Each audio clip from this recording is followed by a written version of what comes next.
Hey everybody, it's Lon.TV, and we're taking a look today at an external solid-state disk for your phone. This one from Sandisk. They call this the Creator Phone SSD. And the way it works is you attach it to the back of your phone and it latches on magnetically. If you don't have an iPhone with MagSafe, they do give you a little ring here in the box that you can stick to the back of your phone. So the hard drive will stick to that.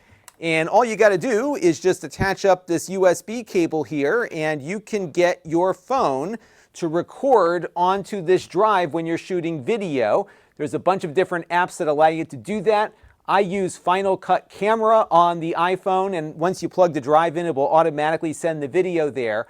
And if you have an iPhone 16 Pro like I do, you can record 4K ProRes video, so pretty much lossless, right to the drive, and it has enough performance to sustain 60 frames per second with that format of video. Now, I do want to let you know, in the interest of full disclosure, that Sandisk sent this to the channel free of charge. However, they did not review or approve what you're about to see before it was uploaded. No other compensation was received, and of course, all opinions are my own. So let's get into it now and see what this drive is all about. Now, the price point on this comes in at $110 for the 1 terabyte version. There's also a 2 terabyte version for $169. There's not much to it, as you saw at the outset. You just have your USB port for connecting it to your phone or PC. There is, of course, the magnetic mount here in the back, which is just a mount, so you don't need a phone for this to work. One thing that's lacking on this, though, is any kind of pass-through port. So some of the other drives that we've looked at, like this one, allow you to connect external power so you can charge your phone and also power the drive. This one is powered only off the USB connection to the phone, and you have no other USB port available when this is attached. And that might be a limitation if you wanted to pass power through, but also if you wanted to maybe connect an external microphone. So this is strictly a drive, and it will occupy the port on your phone when it's in use. We have seen some generic drives out there offer some of that functionality, but they come from companies that may not have enough support, especially for a production workflow. These have a 5-year warranty, so if something goes wrong, you can call up SanDisk and get it repaired or fixed within that warranty period, and that might be a little more peace of mind for folks that need it. Now, out of the box, this will have the exFat file system on board, and it will work with most iPhones, iPads, Windows, Mac, and Linux PCs. But there might be a few Android phones out there that are not supporting exFat. And in that case, when you plug the drive in, it won't mount. But if you reformat the drive on a PC for FAT32, it should work on some of those older Android phones. But I think by and large, most modern phones shouldn't have an issue working with this. Now, my only gripe with this drive is that they have this software, an app, called the SanDisk Memory Zone. And if you have the app installed, every time you plug the drive in, it launches the app whether you want it to launch or not. It is a handy little utility in that you can use it to back up your photos and contacts onto the drive, but you may not always want this app loading every time you plug the drive in. So if I jump out of here, unplug it, and plug it back in, you will see that the app will come right back up again. And if you don't install the app, your phone will nag you to install it every time you connect the drive. The one way out of this is to install the app and then uninstall it. And after you do that, you won't get nagged about it ever again. But if that app is installed, every time you plug it in, it's going to pull the app up. And that is a bit of an annoyance because sometimes you just want a drive to be a drive. And I found that when that app is installed and loaded, it often conflicts with apps like Final Cut Camera. And many people are buying this drive specifically to use it for creative purposes, and if your camera app can't see the drive, it becomes a bit of a conflict. And so I would suggest installing the app and then immediately taking it off, and then you should be able to get access to your drive. So on Final Cut Camera here, of course, I have the phone SSD now detected because I removed the app, and if I started recording right now, that would write to the drive here on the back. Now with a terabyte and using HEVC compression, I can record 4K at 120 frames per second for 18 hours, even more if I went down to 60 frames per second, 36 hours. So this will get you a lot of recording time. But of course, what you can do on the iPhone is use the higher quality ProRes setting here. So for example, I could switch it into an HDR 4K 60 ProRes file and get about an hour and 9 minutes on the drive here. One of the things that SanDisk has done very well on this drive with is managing its power consumption.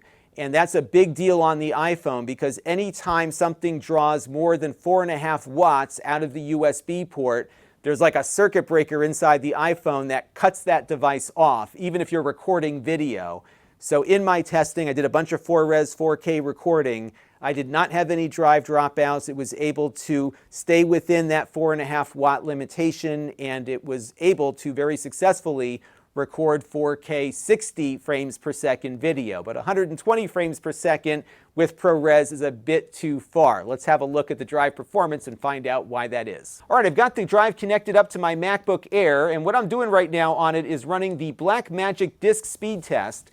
And what this is doing is measuring the drive's performance and replicating what it might be like to write out a ProRes video file to it, for example. And as you can see here right now, we're getting write speeds at around 917 megabytes per second, and our reads are around 881 megabytes per second. And of course, now that I'm shooting this video, these speeds look great and consistent. But in earlier testing, I found that many times the writes would dip about half of what you're seeing here into the 400 to 500 megabyte per second territory.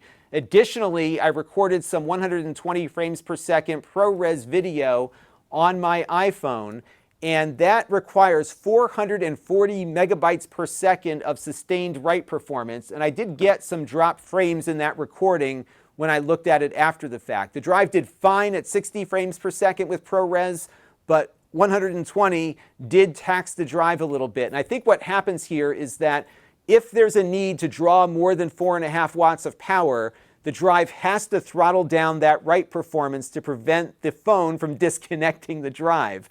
So you might have days where it works fine, but if you get into a situation where it does need to draw a little more power, maybe to write to a different portion of the drive, that will result in a performance reduction. So I'm going to recommend this one for 4K 60 when you're doing ProRes. That was the most consistent testing that I got out of it by recording on it for a long period of time. I didn't see that on the 120 frames per second ProRes recordings. But, and not to get all technical here, if you use HEVC or H.264, which require less disk performance, those will be fine at higher frame rates. It's just the ProRes format that we're talking about here. So 4K 60 with ProRes, no problem. I was able to record without drop frames, but I did get drop frames at 120 frames per second. So although I have a few gripes about this one, I am comfortable recommending this to people who are being paid to record video with their phone. And the reason is that it was able to sustain 4K 60 ProRes recording without drop frames and without tripping the iPhone's circuit breaker. So it was able to reliably sustain itself over a long recording period. And that's something that's very important if you're doing this for a living. What I would like to see out of this product in the future is power pass-through, so you can charge your phone while it's connected. It'd be great to have a USB hub integrated so you could connect up a microphone system if you wanted to. And of course, I don't like the fact that the app is so intertwined with this. You do have to install the app and uninstall it to get rid of the nag. And I found that when the app was installed, it wasn't working very well with Final Cut Camera.